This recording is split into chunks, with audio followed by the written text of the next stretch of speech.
আমার ছোট্ট রান্নাঘর, আমার শান্তির জায়গাও বলতে পারো।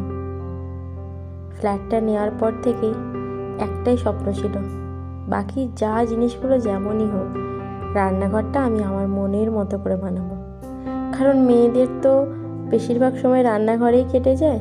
সেই জন্যই 2 বছর হয়ে গেল ফ্ল্যাটটা নেওয়া হয়েছে, এখনও সেইভাবে খুব সুন্দর জিনিস দিয়ে সাজিয়ে উঠতে পারিনি। বুঝতেই তো পারো, মধ্যবিত্ত ফ্যামিলি, একা রোজগারে সব কিছু।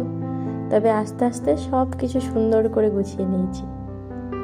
তবেও এটা বলতে পারি, যেটুকু জিনিস আছে সেটা নিট ক্লিন পরিপাটি সুন্দর করে আদরে যত্নে গুছিয়ে রেখে।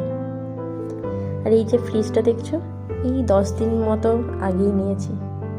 খুব শখ করে এই ফ্রিজটা নিয়েছি। সবার বাড়িতে দেখতাম বড় বড় ফ্রিজ, আমার তখন ছোট্ট একটা ফ্রিজ ছিল।